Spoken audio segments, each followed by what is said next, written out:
내가 또 그에게 새벽별을 주리라. 그 자는 성령이 교회 들어가시는 말씀을 들을지어다. 아멘. 네, 아침에 설교 끝나고 우리 한우리하고 아연이 아이가 설교를 적어요. 요약을 해서 저한테 선물로 줘요.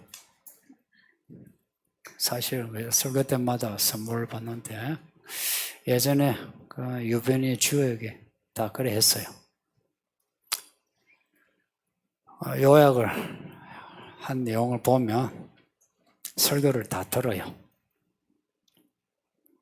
그리고 끝에 이제 요구사항, 목사님 설교가 재밌대요. 어떻게 재밌을까? 설교를 하는 저도 재밌을까? 근데 재밌다 하니까 재밌는 거예요. 그리고 재미있다고 하는 말이 진실성이 있는 게 요약을 했는데 제가 볼 때 이게 웬만한 어른들, 우리 남자들보다 훨씬 나아요. 그러면서 이제 요구사항이 재미있는데 빨리 말씀할 때는 무슨 말인지 못 알아듣겠다고. 그래서 천천히 해주세요 하는 요구사항을 제가 접수하고 천천히 말씀드리겠습니다. 제 목회에 제가 생각지 못한 선물, 또 기쁨, 감사, 또 천국의 뭔가 누리는 게 우리 아이들입니다. 아이들이 이렇게 요만하네 있어가지고 그것도 해마다 자라면서 자란 것도 보이고 참 감사합니다. 아이들이 참 이 교회 선물입니다.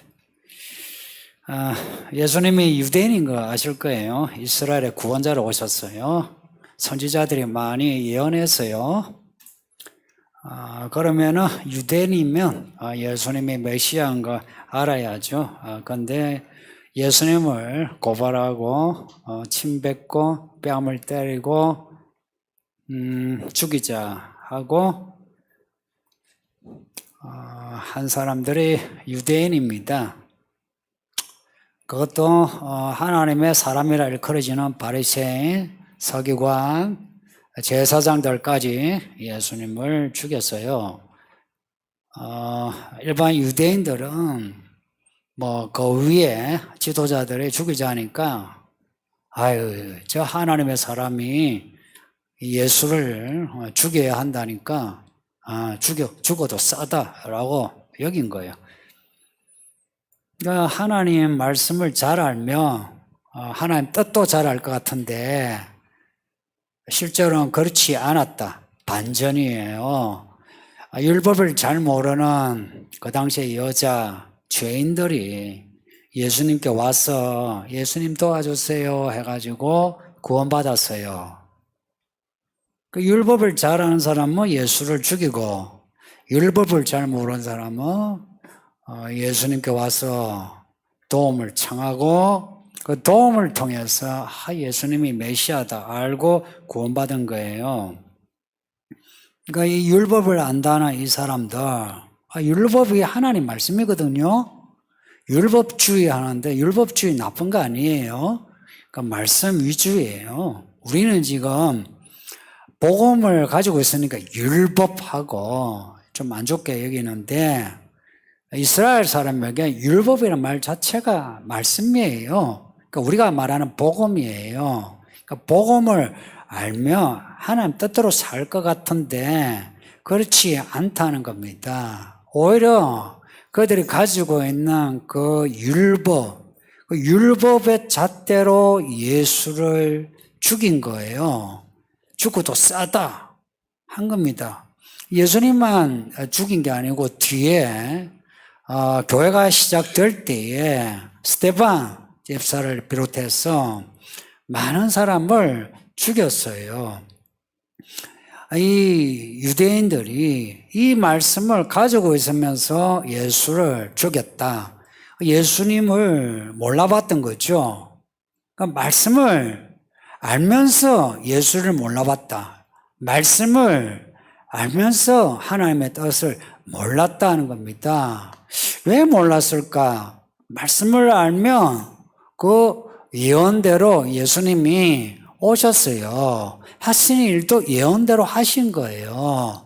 그러면 알만하거든요. 근데 몰라봤던 그 간극의 이유가 뭐냐? 예수님이 말씀하셨어요. 저들은 말로만 믿는다고 행동하지 않는다 그러셨어요. 사람들을 보고 하나님 잘 믿으라 하고는 사람들을 선동하고는 자기는 하나님 말씀대로 안 사는 거예요. 이 사람들은 있잖아요. 겉으로 보기에 하나님의 사람인데 실제로 눈먼 소경이에요. 그래서 그 사람들을 따라가다가 예수님을 다 같이 죽인 겁니다. 같이 망한 겁니다. 그래서 말씀을 정보로 내가 배운 거예요. 성경 공부는 정보로 배우는 거예요. 근데 이 말씀을 내가 행동하여 살아내지 않으면 하나님을 알 수 없어요. 왜냐? 하나님이 살아계신 분이에요. 살아계신 분이에요. 이 글자가 아니에요. 하나님은 살아계신 분이에요. 성경의 이 글자, 이 문자의 하나님이 아니고요. 문자의 내용의 하나님이에요. 이 내용이 살아 움직여요. 그래서 이 말씀을 내가 정보로 받아들이고 난 뒤에는 말씀을 살아내야 돼요. 근데 살아내지 못할 때 나는 이 말씀을 믿는다 하고 살아내지 못할 때에 내가 알고 있는 말씀과 그리고 내 삶의 내용, 모습이 이 괴리감이 있죠. 이 갭이 있잖아요. 이렇게 갭이 생기면 사람의 심리, 사람의 뇌는 이중적이게 돼요. 그 조지 오웰의 1984 보면 이중사고가 그 핵심이에요. 사람들이 이중사고로 있는 거예요.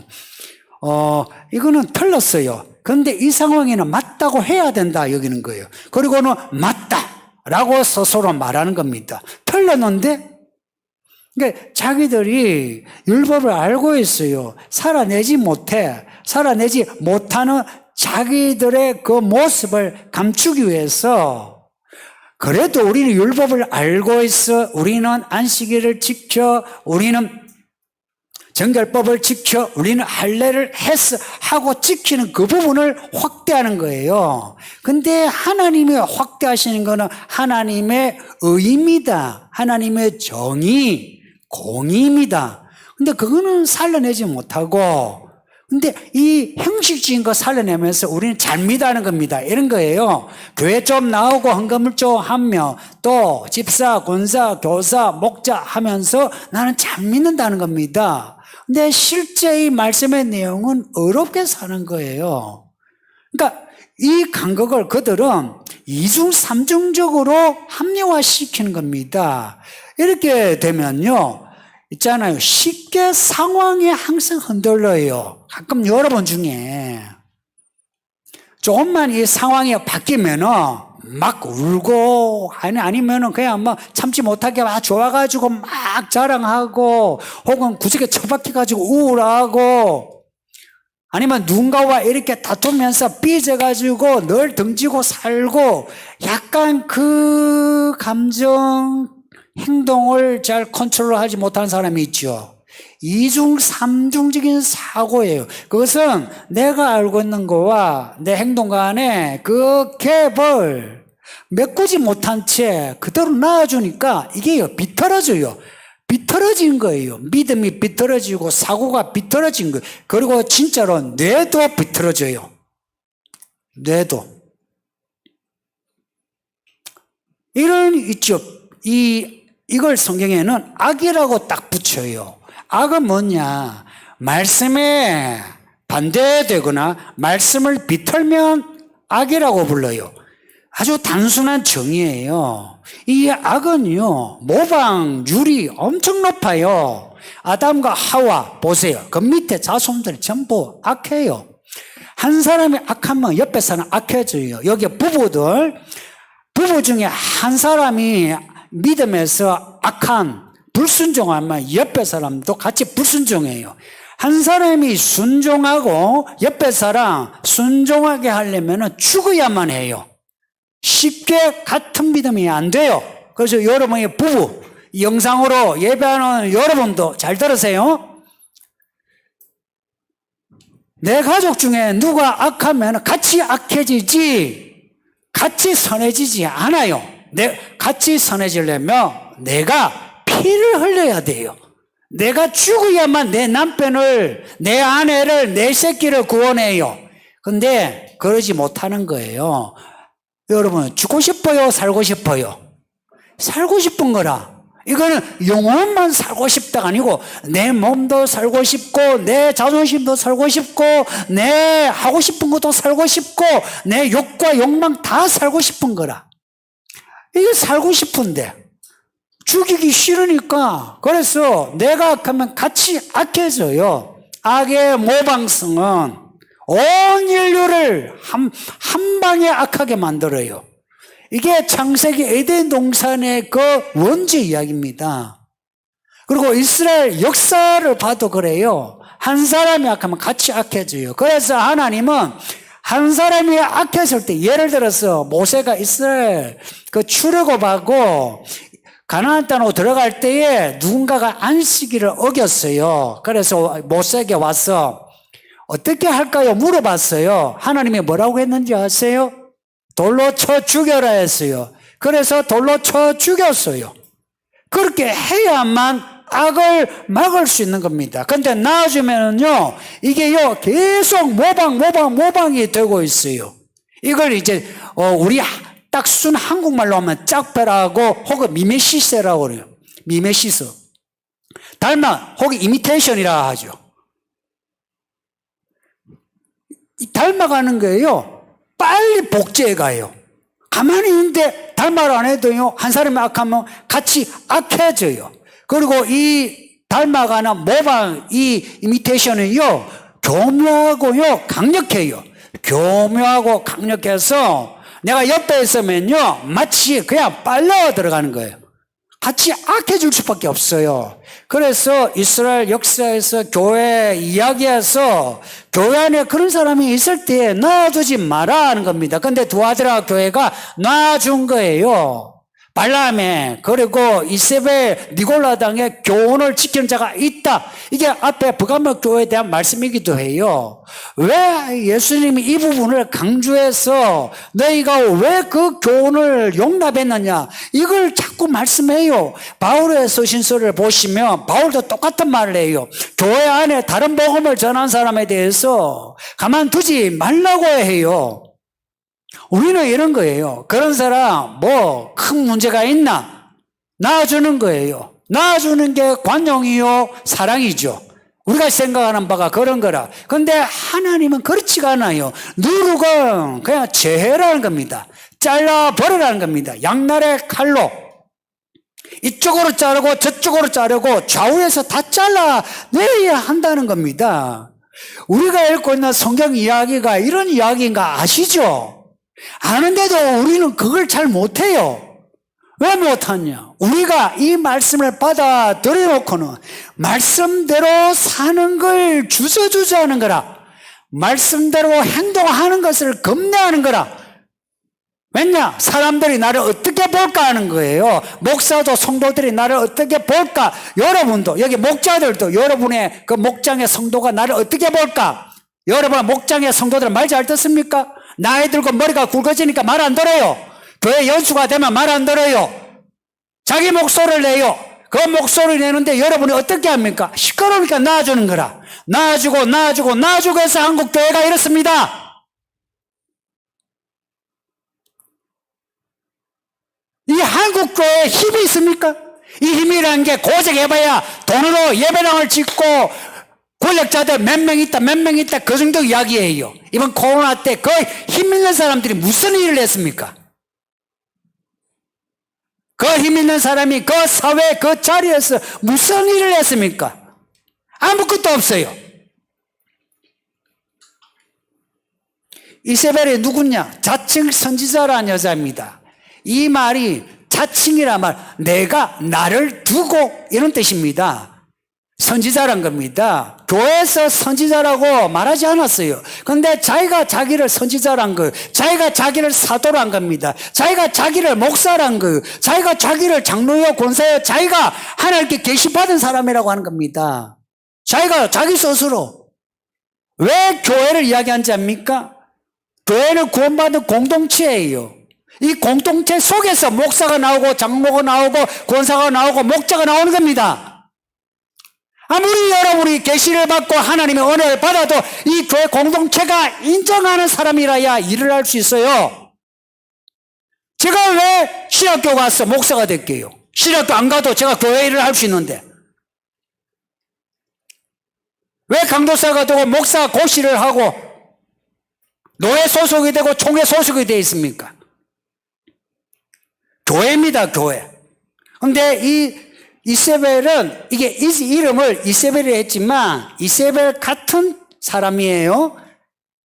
이세벨 같은 사람을 말합니다. 지금도 이세벨 같은 사람이 있죠. 이런 사람 용납하지 말란 겁니다. 용납을 했더니 어떻게 했냐? 사람들을 꿰어 가르쳤다는 겁니다. 혹은 가르쳐 꿰었다는 겁니다. 이 말은 사람들을 이렇게 접촉을 해서 길이 있는데 길에서 벗어나게 했다는 겁니다. 아웃사이드로 가게 했다는 거예요. 사람들을, 그것도 교회 지도자들을, 교회 종들을. 이 교회 목자, 총무, 교사, 집사는 하나님의 종입니다. 목사만 하나님의 종이 아니고 여러분도 하나님의 종이에요. 기름 부은 종이에요. 만일에 그런 종의 의식이 없으면 하지 마세요. 받지 마세요. 제가 여러분에게 언제 교사라고 언제 집사라고 한 적이 있습니까? 여러분이 한 거지. 그렇게 할 때는 내가 종의 의식을 가지고 있어요. 저는 목사로서 종의 의식이 확실합니다. 저와 같이 나는 적어도 이 교회 목사와 같은 목회자 혹은 종이다 생각을 하세요. 여러분의 목장에서 당신은 목자로서 목회를 하세요. 제가 다 쥐고 있는 것 같죠. 여기에 교회학교 잘 들어보세요. 목장 보세요. 여러분의 목장, 여러분 교회학교, 여러분이 설교자와 총무 교사들이 하는 대로 해요. 제가 이렇게 하라 저렇게 하라 한 적이 없어요. 전체 방향을 정해놔도 구체적으로 방안을 여러분에게 말하지 않아요. 설교자와 목자, 교사는 목회자예요. 목회자. 목사라고요. 목사라 말이 무슨 뜻입니까? 목자라 말입니다. 목자. 양을 치는 목자예요. 그래서 교회 모든 종은 목자가 되어야 돼요. 하나님의 종이 이세벨하고 접촉을 해가지고 우상을 섬기게 되고 행음하게 했다는 겁니다. 이 우상숭배 행음이라는 거 지금으로 말하면 이래요. 하나님을 등지고 다른 것을 더 사랑하면 음란이라 합니다. 이게 행음이에요. 우상숭배는 하나님 말고 다른 것을 더 높이면 우상숭배입니다. 이게 성경에서 말씀하는 정의예요. 이 교회 이 성도들이요, 보세요. 사역과 사랑과 섬김과 인내가 예전보다 많아졌는데 행함하게 되고 우상숭배하게 되었다. 이게요, 모든 성도가 다 그렇게 했다는 건 아니죠. 아님에도 불구하고 한 사람이 두 사람이 세 사람이 할 때에는 이 분위기를 하나님이 간과하지 않아요. 이세벨로 인해서 한 사람 두 사람 세 사람 네 사람 그렇게 되어 갔다는 것입니다. 모방이야.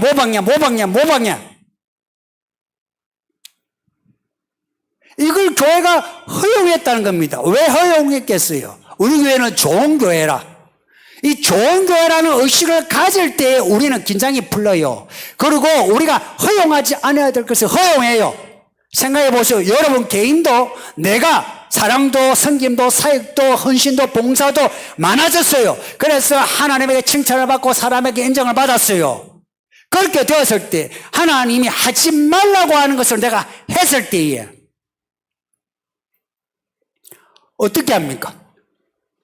이것이 어쩔 수 없어. 다른 거는 내가 잘하기 때문에, 이거는 덮어주시겠지, 그래요. 하나님이 덮어주시던가요? 7교회 주신 말씀에서 하나님이 덮어주시던가요? 그러면 복음서에서 예수님이 덮어주시던가요?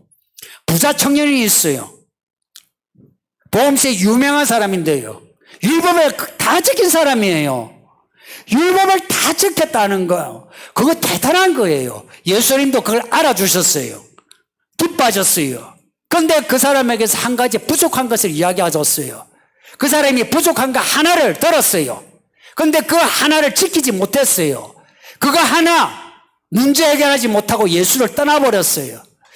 우리가 그래요. 우리가 10개 있다면 9가지 잘하죠. 그러면 한 가지를 우리는 그냥 우리 스스로가 관용해요. 놔줘요. 이거는 괜찮아. 내가 9가지 잘했으니까. 한 가지 이것만 놔줘. 이렇게 여겨요. 성경은 그렇지 않아요. 예수님은 그 한 가지를 붙잡고 말씀하는 분이에요. 왜 그런지 아세요? 예수님이 깐깐하셨어가 아니고 우리를 구원하기 위해서입니다. 우리를 구원하기 위해서입니다. 구원 때문에 그래요. 깐깐해서가 아니에요. 만일에 하나님이 깐깐하시면 저는 이 목회 못합니다. 하나님은 모든 것을 참아내시는 분이에요. 하나님이 이 목사를 참아내지 않았으면 이 목사는 이미 죽었어요. 암에 걸려 죽었든지 사고 나서 죽었든지 이미 죽었어요. 그런데 참아내서 여기에 지금 세우신 겁니다. 여러분도 하나님이 참으셔서 여기에 있는 겁니다. 이렇게 하나님이 참으시는, 우리를 죽기까지 사랑하시고 참으시는 이 사랑을 받았다면, 우리는 이 말씀을 받았으면 이 말씀을 죽기까지 우리가 행동해야 되지 않습니까? 예수님은 이것을 우리에게 요구하는 거예요. 내가 너희를 위해서 어떻게 했느냐? 어떻게 내가 너희를 사랑했느냐? 이것을 말씀해요. 그러면서 너희는 나를 사랑하느냐 물으시는 거예요. 부활하신 예수님이 베드로에게 오셔가지고 하신 말씀이 있죠. 너 나 사랑하느냐? 너 나 사랑하느냐? 너 나 사랑하느냐? 이렇게 물으신 이유가 뭐겠어요? 너 나 끝까지 따라올래? 이 말씀 아닙니까? 여러분이 예수를 끝까지 따라갈 마음이 되어 있습니까? 끝까지 따라간다는 것, 교회를 끝까지 다닌다는 것이 아니라 교회에 나와가지고 말씀을 듣고 말씀의 그 삶의 내용, 그 내용은 전부 다 행동입니다. 행위예요, 행위. 그 행위를 하겠느냐로 묻는 거예요. 사랑은 행동입니다. 앞에 에베소 교회에 대해서 말씀하실 때에 처음 사랑을 회복하라 하셔놓고는 처음 행위를 가져라 말씀합니다. 행동입니다. 말씀을 따라가는 교회, 말씀을 따라가는 성도는요, 말씀의 행위가 있습니다. 이 교회 안에 성도의 교제 속에서, 그 교제 속에서 말씀의 사건이 있습니다. 여기서 우리끼리 서로가 좋은 게 좋은 거다, 우리의 선한 뜻으로 어떻게 하자, 오샤 해가지고 무슨 일을 하자는 게 아니에요.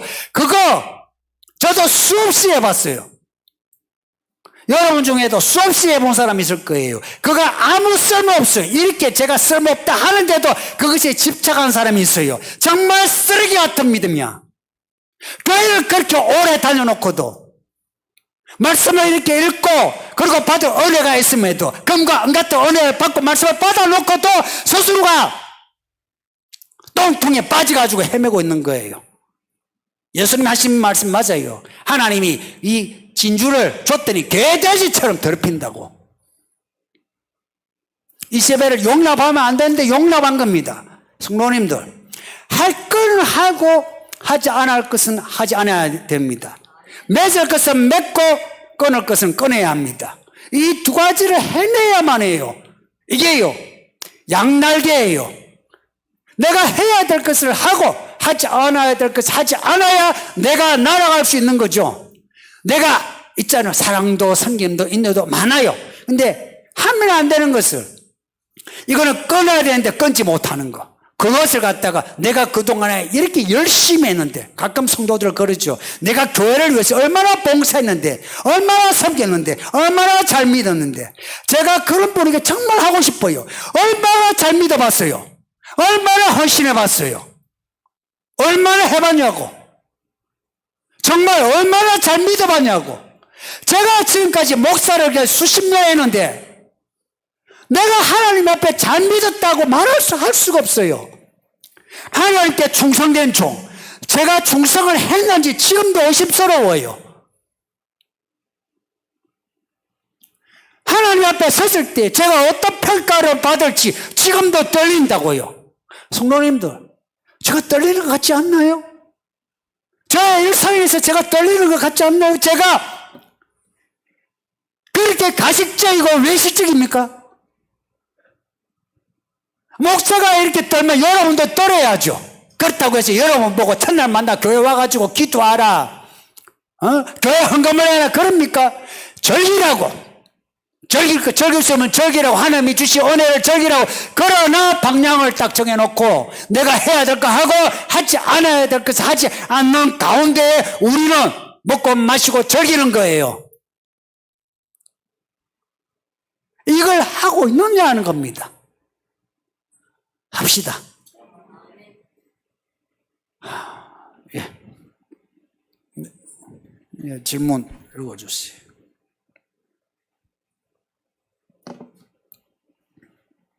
19절에 칭찬이 두아디라 교회 모든 구성원에 해당되는 것이 아니고 이세벨을 용납한 것도 모든 구성원이 한 것이 아닐 텐데 책망과 칭찬을 교회 전체에게 주시는 이유는 악을 허용했을 때 결국은 구원을 잃어버리는 길로 전체가 가게 되기 때문인가요?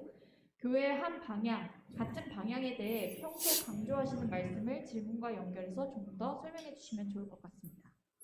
네, 일곱교회 주신 말씀, 책망하는 말씀, 그리고 칭찬하는 말씀, 모든 구성원이 다 그런 거 아니죠. 믿음이 다르니까. 이 교회도 여러분의 믿음이 각자 다르죠. 그래서 책망도 다 책망을 받을 것도 아니고 칭찬도 다 칭찬 받을 거 아니죠. 그럼에도 책망을 전체가 주시는 거는, 칭찬을 하시는 거는 잘한다, 더 사랑해라, 섬겨라 하는 메시지고, 그리고 책망은 지금 책망을 받을 사람에 대해서 조심하라, 경고하는 겁니다. 경고. 히브리어로 경고는 무거운 짐이에요. 이 말씀을 무겁게 받아들여라는 겁니다. 그냥 한 귀로 듣고 한 귀로 흘러보낼 그런 말씀이 아니고 이걸 쥐고 이 말씀대로 살아라 하는 겁니다. 그리고 아까 설교 때 말씀드린 대로 한 사람이 악하면요, 그냥 악해져요. 누룩은 그냥 놔줘도 누룩이 전체 퍼져요. 근데 선은요, 그렇게 안 퍼져요. 선은 죽어야 퍼져요. 뭔가 피값이 있어야 돼요. 그런 피를 흘릴 마음이 있을 때에 내가 내 아내를, 내 남편을, 내 아들을, 내 딸을 내가 얻을 수 있어요. 이 교회에 있죠. 가족을 데리고 혹은 애인을 혹은 남편을, 아내를, 부모를 데리고 온 분들 대단한 분들이에요. 그들이 데려올 때에 자기가 죽지 않으면 데리고 오기 힘들어요. 죽은 거라. 근데 이 교회에 이세벨 같은 그런 사람을 낳아주면 그 사람으로 인해서 이런 십자가의 길이 희석이 되는 거라. 그래서 그런 사람을 딱 주목해서, 성경 그래요. 그 사람을 주목해서 경고하라고 이야기해요. 그 사람을 주목해서 경고하라. 용납하라는 말씀이 없어요. 그래서 제가 자주 한 방향, 같은 방향 자주 강조하는 이유가 그거예요. 보세요. 예배를 드려요. 기도를 다 같이 해요. 찬송을 해요. 설교를 들어요. 이 같은 방향으로 올 때는 있잖아요. 물도요, 같은 방향으로 흐르면 이게 유압이 세져요. 힘이 거세져요. 왜 오순절에 그 120명의 성도가 함께 기도할 때 성령이 임했겠어요? 함께 한 방향으로 전혀 기도에 힘쓸 때에 그런 일이 일어난 것처럼 이 교회도 같은 방향으로 갈 때에 이 교회가 권세가 세워져요. 만일에 이 같은 방향으로 가고자 하는데 누군가가 이렇게 거슬러서 하면요, 그러면 그 거슬러서 사람하고 부딪힌 사람이 많아요. 부딪히면 어찌 돼요? 물도요, 가다가요, 그 흐름에서 바위돌이 있으면 포말이 생겨요. 마찬가지로 이 교회 안에도 그 한 사람으로 인해서 여러 사람이 포말처럼 믿음이 그냥 공중에 떠버려요. 그래서 그 한 사람 한 사람 있잖아요. 관용하고 놔둘 거 아니에요. 근데 이런 거는 있어요. 이거는요, 잘 구별해야 돼요. 교회에 왔는데 날라리, 아웃사이드 이런 분이 있어요. 그런 분은요, 교회가 기다려야 돼요. 성도님들, 저 사람 오래 기다려요. 말에 이렇게 설교 때에 제가 푸시를 하는 것 같아도 사람 개개인에 대해서 그렇게 푸시하지 않아요. 기다릴 수 있어요. 근데 이 이세벨은 뭐냐? 자칭 선지자예요. 자칭 선지자가 뭔지 아시죠? 내가 누군데 하는 겁니다. 이 교회가 인정하지 않는데 내가 누군데 할 때 이미 그 사람은 내가 마귀 새끼다 하는 거 드러낸 거예요. 그 차이예요. 이 사람이 믿음이 없어. 막 예배를 하다가 갑자기 담배 생각이 나 해서 저기 노벨 빌딩 옆에 저기 찻집에 커피점에서 뻐끔뻐끔 하고 그리고 이제 속이 좀 시원하죠. 또 와가지고 예배하고 이런 사람은 10년이고 20년이고 기다릴 수 있어요. 그리고 저녁에 술을 먹고 아예 술이 덜 깨가지고 와가지고 삐실삐실한 사람 기다릴 수 있어요. 저는 그런 사람 뭘 한 적이 없어요. 그리고 성질이 들어와가지고 여기서 조금만 이렇게 뭐 거슬리면 큰 소리로 막 거칠게 한 사람이 있죠. 기다릴 수 있어요. 그런데 그렇지 않고 교회 열심인 것 같지만 다른 말을 하는 사람이 있죠. 이 가르침하고 다른 말을 하는 사람에 대해서는 그거는 놔줄 수가 없어요. 여러분도 같은 태도여야 합니다. 아시겠어요? 우리 어린이 집사들도 그렇게 해야 된다. 알겠나? 응? 너희들도 같은 믿음, 같은 방향으로 가야 된단다. 알겠나? 예. 다음 질문은.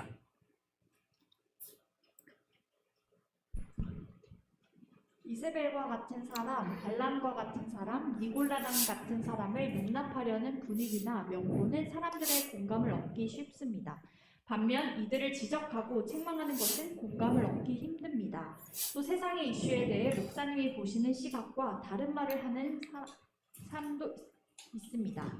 우리는 이런 사람을 어떻게 대해야 하나요? 만일 우리가 두아디라 교회와 같은 모습이라면 성도들이 어떤 태도를 보이는 게 좋나요? 관용, 그 용서하고 사랑하는 거, 이거 저기 퀴어 축제에서 나오는 말입니다. 거기서 제일 많이 쓰는 말이에요. 하나님은 사랑이시라.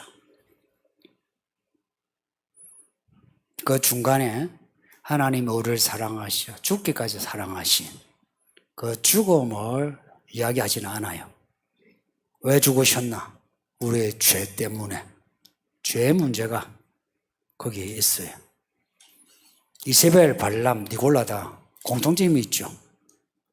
이 말씀과 다른 말을 한 사람이에요. 말씀과 다른 말을 하다. 교묘해요. 보세요. 예수님을 시험했던 마귀가 광야에서 예수님을 시험할 때 그 시험하는 말에 성경적으로 혹은 율법적으로 틀린 말이 있나요?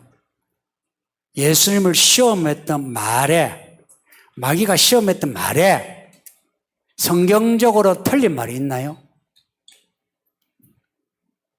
세 가지를 시험했는데 세 가지 다 성경을 인용했어요. 그 세 가지 말에 틀린 말이 있나요? 틀리지 않은 게 왜냐? 성경을 그대로 인용했어요. 근데 그게 마귀의 말이에요. 교회 밖에는 성경을 말하지 않아요. 성경 밖에서 성경을 요구해요. 교회 안에 이세벨, 발람, 니골라는 교회 안에서 성경 가지고 성경을 공격해요. 무슨 말인지 이해가 되나요? 예수님을 시험했던 그 말은 다 성경이에요, 성경. 근데 성경인데 예수님은 그 성경을 인용하는 마귀의 말에 대해서 성경으로 대처했어요. 근데 같은 말씀이에요. 같은 말씀이에요. 같은 성경에 나오는 말씀이에요. 마귀도 인용한 말씀이 성경의 말씀이에요. 예수님도 성경의 말씀이에요. 근데 어느 말씀이 옳아요? 예수님 말씀이 옳아요. 뭘 이야기해요? 이게 상황이에요. 예수님이 광야에 있을 때에는 마귀의 말이 성경을 하나님 말씀일지라도 그 말씀을 적용하는 게 아니라 예수님이 하신 말씀을 적용해야 되는 거예요. 그 타이밍이에요. 타이밍, 상황이에요. 그럼 똑같이 예수님이 인용했던 말씀은 모세 때 말씀이에요. 수천 년의 간극이 있어요. 적어도 1500년의 간극이 있어요. 그러면 이 성경이 기록된 때가 2000년 전이에요. 2000년 후입니다. 그럼 지금 우리가 교회 안에서 이세벨과 니골라, 이 발람이 성경을 가지고 우리에게 이야기해요. 근데 우리 또한 성경으로 이야기를 해야 돼요. 그러면 성경은 성경이에요. 어느 성경이 옳으냐 하는 거예요. 사람들이 왜 사이비 이단과 그리고 교회 안에 이런 이세벨 같은 사람이 넘어가느냐. 그 사람의 성경을 이야기하는 거라. 근데 성경으로 교회를 시험할 때 누구도 성경으로 대응하지 못하는 거라.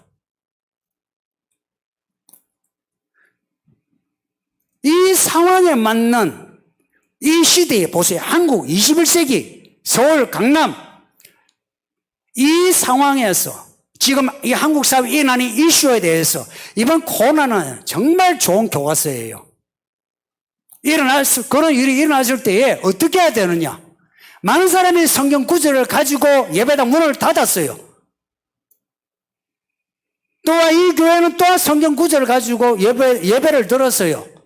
어느 쪽이 옳으냐 이야기예요. 이럴 때 여러분이 명심해야 될 게 양시론으로 넘어가면 안 됩니다. 양쪽이 다 옳을 수 있지. 혹은 양쪽이 다 문제가 있을 수 있지. 이러면 안 돼요. 예수님하고 마귀하고 인용했을 때에 양시론으로 이야기하면은 그것을 뭐라는 줄 아세요? 회의론자라고 해요. 성경은 회의론을 이야기하지 않아요. 확실한 걸 이야기해요. 그리고 이슈 이야기하죠. 제가 여러분 이 21세기 살면서 이 시대에 사는 여러분에게 이 시대 이슈에 대해 이야기하죠. 이슈에 대해 이야기할 때에 제가 세세하게 여러분의 가정사 혹은 이 사회의 이슈 하나하나에 대해서 이야기하대요? 하지 않아요. 하나하나 구체적으로 항목을 이야기하지 않아요. 다 보면요 그냥 틀만 이야기해요. 프레임만 이야기하죠. 그죠? 근데 프레임 이야기할 때에 이 이슈가 우리 모두에게 영향을 미치는 예배를 해야 되느냐 예배를 하지 않아야 되느냐 하는 게 코로나 문제가 터졌을 때에 이 이슈는 우리 모두의 이슈예요. 우리 모두의 이슈에 대해서는 목사가 믿음의 잣대를 들어줘야 되는 거예요. 예를 들어서 선거만 해도요 코로나 문제가 없으면 여러분이 어느 쪽을 표를 주든 상관하지 않아요. 그러나 코로나 문제가 생기고 교회를 보호하고 성도의 믿음을 지키기 위해서는 어느 쪽을 해야 된다라고 깃발을 들어줘야 돼요. 그렇다고 제가 1번 찍으라 2번 찍으라 하지 않아요. 표대를 정해주는 거예요. 표대를. 저요 되게 교묘해요. 아세요? 절대 흠잡힐 일을 잘 하지 않아요. 표대를 들어주는 거예요. 이 표대를 들어주는 것은 이런 거예요. 말씀에 근거해서 표대를 들어주는 거예요. 예배해야 됩니다. 몇 번을 찍어야 돼요. 이런 겁니다. 그리고 차별 금지법 같은 거 있잖아요. 지금 이슈되고 있는 거. 그럼 반대해야 됩니까? 찬성해야 됩니까? 할 때에 반대해야 됩니다 하는 쪽으로 손을 들었어요. 성경 프레임에 맞춰 이야기하는 거예요. 성경 프레임에 맞춰 이야기하는 거예요. 그 사람들 있죠. 성경 이야기하죠. 실제 그런 게 있어요. 아이들이요. 인도나 파키스탄, 방글라데시 이런 데는요. 아이들 성교육이 안 돼서 애들이 10살, 11살, 12살에 애를 베고 그래요. 근데 지금 우리나라는요. 그 정도 아니에요. 아이들 다 알아요. 이 아이가 순진한 것 같죠. 다 알아요. 아는데 형법에 이게 있어요. 공연 음란죄가 있어요. 그게 뭐냐? 내가 공연히 우통을 까고 바지를 벗고 있으면 그건 뭐예요? 공연 음란죄예요. 팬티를 입고 있어도 내가 그냥 다니면 공연 음란죄라고 해요. 공연히 사람들에게 성적인 수치를 주는 거예요. 그러면 차별금지법에 성소수자 문제 나와요. 지금 학교에서도 그런 거 성을 가르치죠. 가르치려면 이런 거예요. 성의 가치를 가르치고 성이 어떠한 것이를 가르치는 거지. 거기서 동성애 어떻게 하고 그리고 어떻게 성적인 이야기 그 이야기 들으면서 이 아이가 성적인 수치심을 가질까요? 안 가질까요? 성적인 자존감을 가질까요? 수치심을 가질까요? 100% 수치감을 가지지. 100% 수치감을 가지지. 이게 먼저 공연 음란죄라고. 진보하고 좌파는 좀 구별을 해야 되겠어요. 지금의 좌파는 완전 양아치. 성경은 진보주의를 지향해요. 새 예루살렘, 진보의 완성이에요. 보수가 아니에요. 근데 좌파는 있죠. 이거는요, 양아치. 인류의 가치를 이게 말살하는 거예요. 공연 음란죄 아니에요? 저게 퀴어 축제, 홀라당 벗고 저기서 성찍이 있잖아요. 우리가 길 가다 보면은 성인용품. 왜 거기서 문을 닫고 빨간색을 칠해놔요? 그거 누가 들어가대요? 차에서 전화하시면 나옵니다. 왜 차에서 나오라고 그래요? 부끄러우니까. 부끄러운 줄 아는 거 아니에요? 그런데 이것들이 정치적 헤게모니를 형성한 거라. 이게 지금의 좌파라. 이 미친 새끼들이. 자기 가족을, 자기의 이 사회를 말살하는 거예요. 그러면서 저 큐아 축제에서 별치료를 다 하잖아요. 그러면서 하나님은 사랑이시라 그럽니다. 이 아이들에게 진짜 가르치고 싶으면 그런 거 가르치는 거 아니에요. 성의 가치, 존중을 가르치는 거지. 아이들 그 책을 봤나요? 이 정신 나간 기독교인 지식인 중에도 그게 성교육을 그렇게 하는 게 아니란 말이야. 이 무식한, 이 교회 안에서 그런 목사들이 있어요. 뭘 배웠는지 모르겠어, 성경에서. 근데 내가 왜 흥분한지는 모르겠는데, 흥분은 했어요. 그리고 이런 이슈에 대해서 제가 이야기할 때에 성경을 이야기해요. 성경의 프레임이에요. 가능하면 저는 성경의 프레임에 거기에 약간 맞지 않는 부분에 대해서는 관여치 않으려고 해요.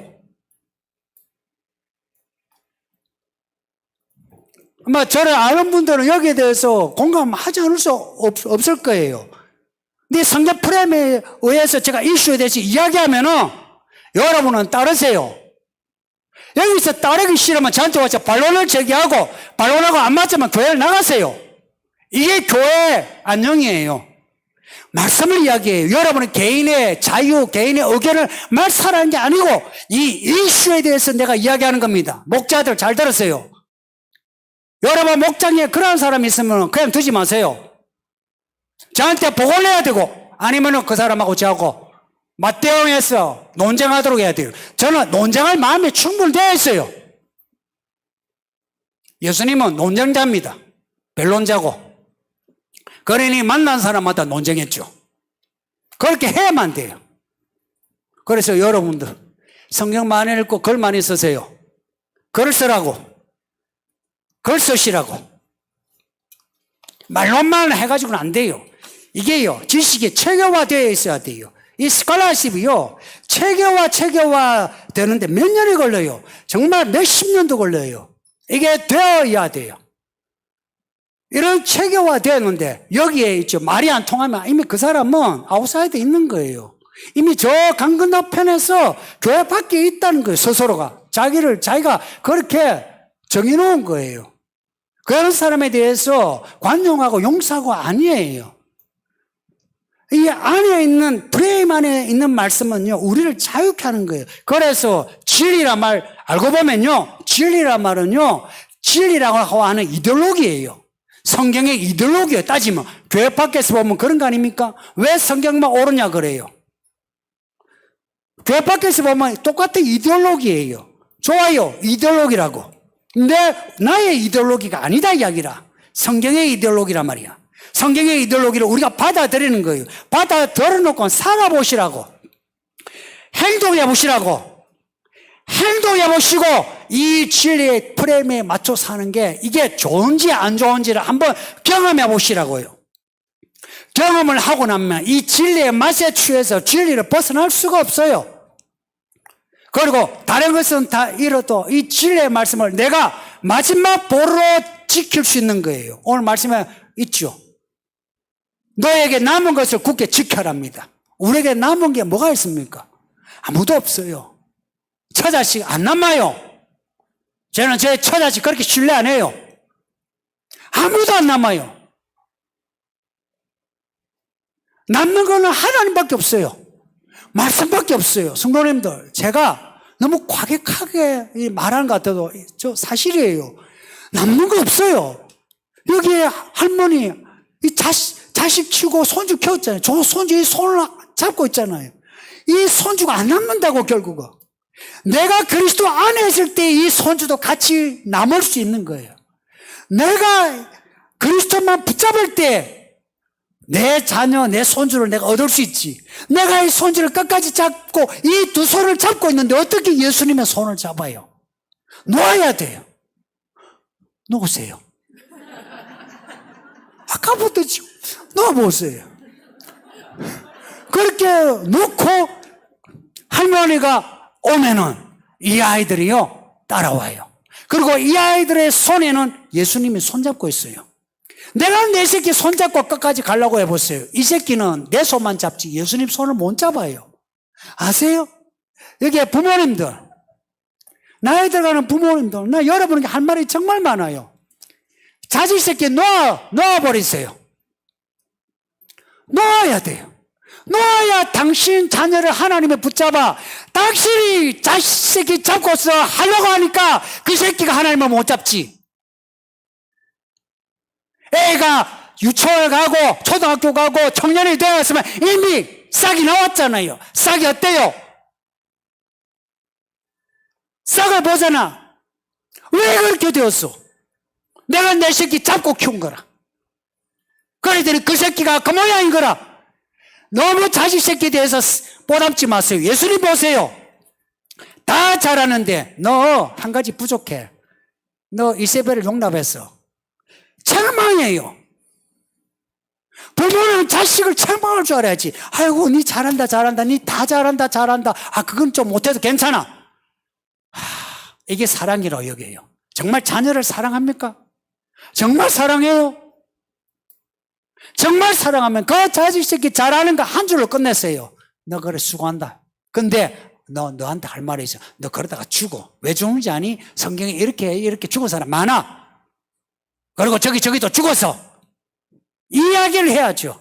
아이 새끼를 끌어안고서는 아이고 수고한다. 그래 기도 아이고 힘들지.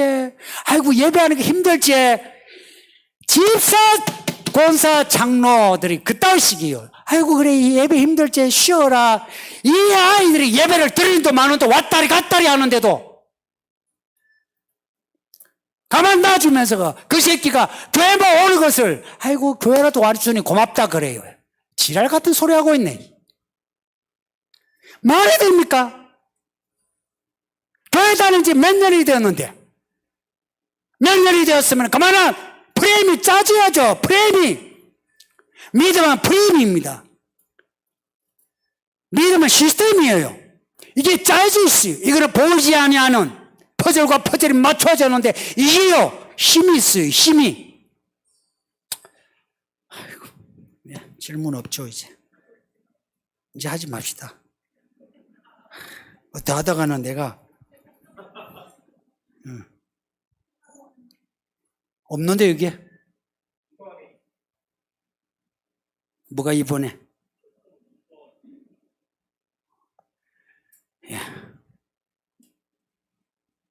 목사님 TCBS 때 말씀을 공부하는 중에 어떤 목원 한 분이 들은 말씀을 자의적으로 해석하고 자기의 경험과 접목하여 이야기하는 경우 어느 부분까지 허용하여야 할까요? 목원이 묵은 성도일 때, 목원이 새신자일 때, 또 목자가 아니라 다른 목원의 입장일 경우 이런 상황을 어떻게 해야 하는지요? 아이고, 내가 천천히 한다고 했는데 내가 갑자기 미안하네.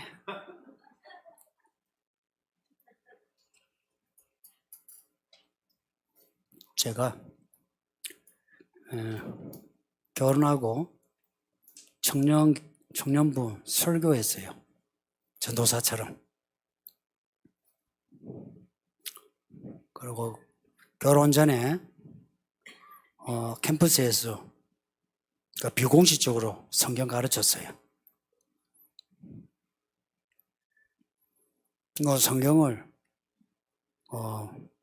제가 그때 이제 상대적으로 비교했을 때 모르는 편이 아니었어요. 그러고 제가 이사하면서 집 근처에 있는 교회에 등록했어요. 등록을 하면서 그 교회가 새신자 교육을 해야 된대요. 새신자 교육을 6주인가 7주인가 그래 했어요. 새신자 할 때에 진짜 새신자 하고 같이 했어요. 그 새신자 수로 했어요. 그때 이제 새신자 공부를 시켰던 그 목사님이 저한테 살짝 와서, 전 사실 내 아내도 있지만 아무 말도 안 했어요. 근데 그 새신자 교육을 안 받아주셔도 되는데 받지 말라고 저한테 그걸 이야기를 했어요.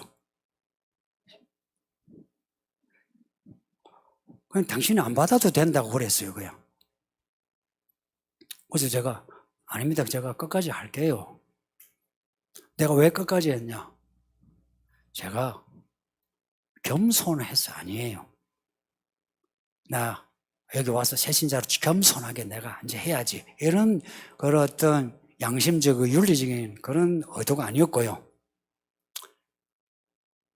교회를 옮기면서 진짜 믿음처럼 하고 싶었어요. 그러니까 진짜 새 출발하고 싶었어요. 그때. 겸손이 아니었고 내가 진짜 새 출발하고 싶었어요. 그리고 새신자 수를 했어요.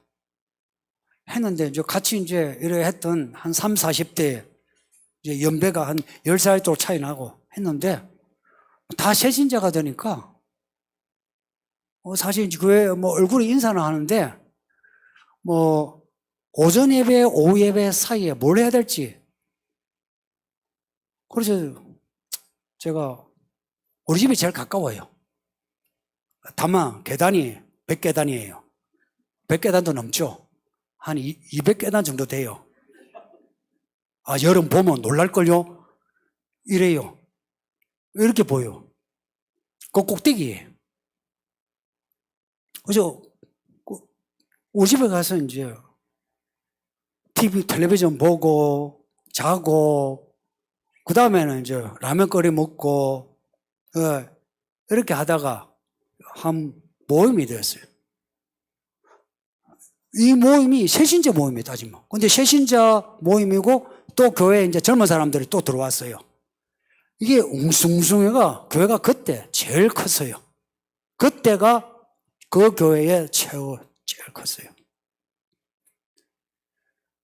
저는 여러분 중에 실제 목사 안수를 받은 분도 계시거든요. 이 교회 오시면 이 목사가 여러분을 목사로 이렇게 임명하지 않는 이상 새신자로 하세요. 그리고 목장에 목원일 때는 양입니다. 정확한 제가 말할게요. 목자 밑에 양이에요. 양이 되세요. 여러분 겸손하라는 의도가 아니고요. 여러분이 살려면 양이 되세요.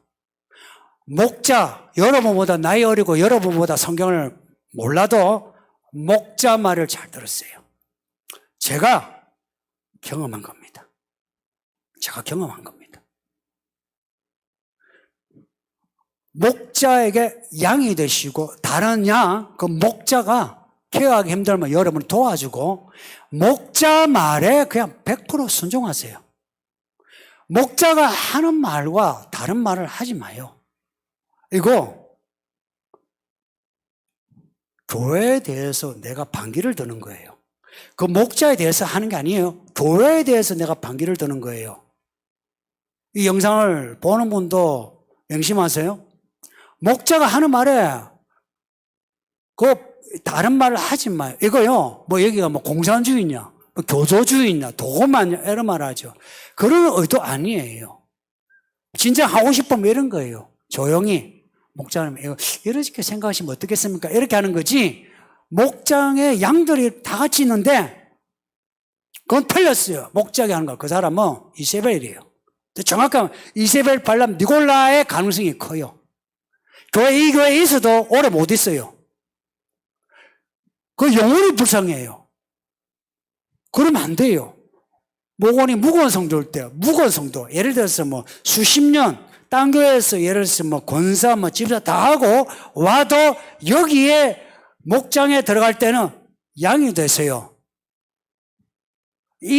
만일 양이 되기 힘들면 딴 데 가서 그러면 목자 하세요. 그렇게 해야만 해요. 성도님들, 여기 교회입니다, 교회. 제가 목사니까 마이크 잡고 마음대로 하는 것 같죠? 마음대로 했으면 저 목회 이런 식으로 안 합니다. 저도 잔머리가 있어요. 잔머리 올려서 하지, 내 이렇게 안 해요. 제가 이 목회 10년인데 보세요.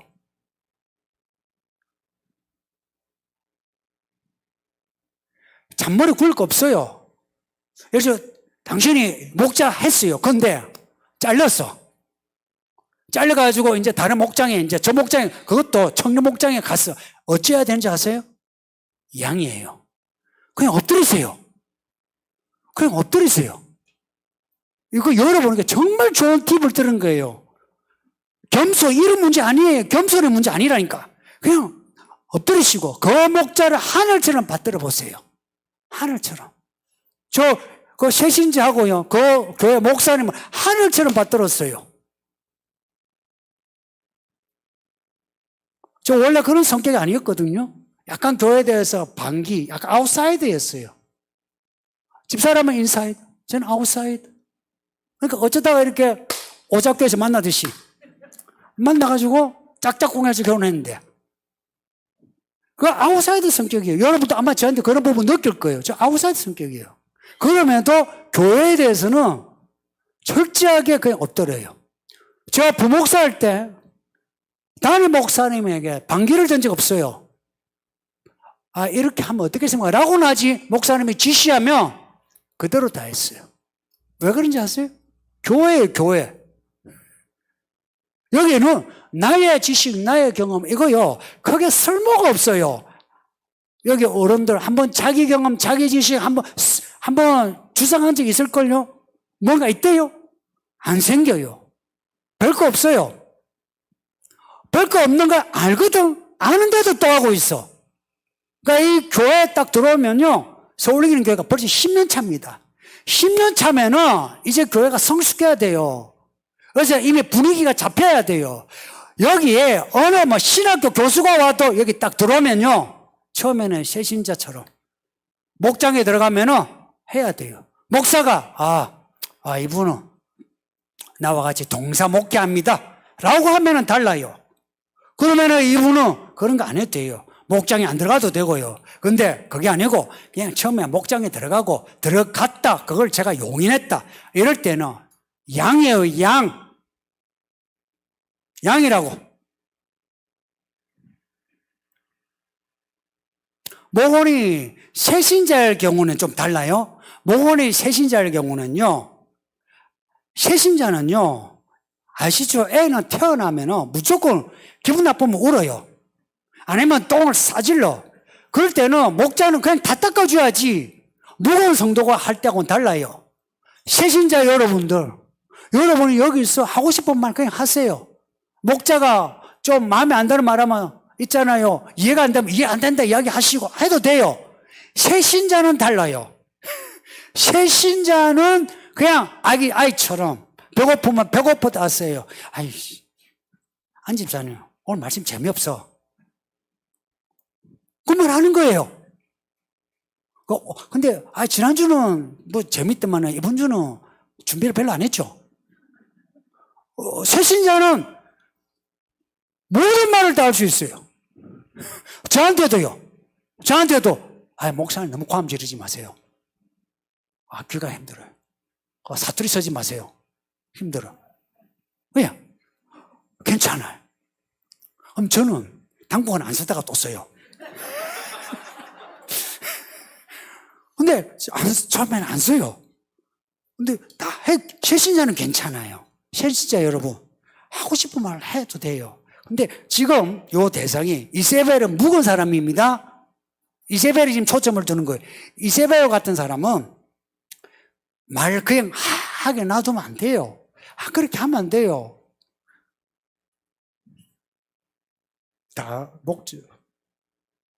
목자가 아니라 다른 목원의 입장인 경우, 다른 목원도요, 이런 거요. 지금 이 교회에 목자가 되어야 할 사람이 많아요. 무슨 말인지 알겠지? 목자가 되어야 할 사람이 많은데, 아직 목자가 안 된 거는 무슨 이유고? 사람을 얻지 못한 거지. 그럴 때, 목장에서 목자를 도와야 돼요. 여기에 약간 무거운 성도가 문제를 일으키죠. 어찌해야 돼요? 목자가 뭘 하기는 힘들죠. 그리고 옆에는 성도가 어찌해야 돼요? 에이, 쓸데없는 소리. 그렇게 하는 거예요. 옆에서 도와줘야 돼요. 근데 도와줄 만한 이런 입장, 교회 다닌 지 오래됐잖아. 근데 당신이 옆에서 목자를 애먹이는 성도가 있는데 옆에서 가만히 있고 혹은 목자를 같이 애먹이면 당신이 이세벨이라. 근데 이렇게 애먹이면 쓸데없는 소리 하고 아니면 끝나고 난 뒤에 조용히 그런 소리를 하는 거 아니지. 그렇게 하면은 여기 새신자가 어떻게 떴는데 이세벨 같은 사람 특징이 뭔지 아세요? 옆에 새신자가 있을 때 꼭 그런 소리 해요. 왜냐? 약한 사람을 잡아먹으려고. 아세요? 옆에 새신자가 있으면 목자가 하는 말에 시비 거는 거 아닙니다. 언제 시비 거느냐? 목자에게 가서 이야기하는 거예요. 그때 왜 그걸 나 기분 나쁘게 했어요? 이러는 거지. 옆에 새신자가 있는데 거기서 막 하는 거는 그 마귀 새끼야. 왜 스스로 마귀가 되려고 그래요? 베드로도 한순간 마귀가 되었어요. 빨리 벗어나야 돼요. 가라지가 빨리 알곡돼야 돼요. 그러니까 목장의 모임을 잘 하세요. 잘 도와요. 목자가 누구신고? 이분이신가? 어때? 예, 서로가. 예. 근데 서로 알력이 있는 건 아니죠. 예. 그렇게 하는 거예요. 이 질문을 누가 하셨는지 정말 잘했어요. 옆에서 도와줘야 돼요. 목자를 도와줘야 돼요. 근데 목자가 이런 경우 있죠. 지혜롭게 대처를 못하는 경우 있죠. 상처를 주게 이렇게 막 하는 경우 있죠. 혹은 목자가 말에 실수한 경우, 그럴 때 옆에 보고는 그 성도는 조용히 가서 그렇게 하면 저분 상처받아요. 그리고 아까 그렇게 이야기하면 저도 듣기 힘들었어. 그렇게 이야기해 줘야 돼. 근데 예를 들어서 이 목자가 듣고서는 당신도 만약 똑같아 했을 때는 저한테 오세요. 목자 잘라야 돼요. 사람을 억압하는 일이기 때문에 인정사정을 봐줄 수가 없어요. 저는 교회의 직분에 대해 되게 이 의식화가 되어 있어요. 사람을 가르치려 이러는데 아무나 맡길 수가 없어요. 그럴 때는 나한테 오세요.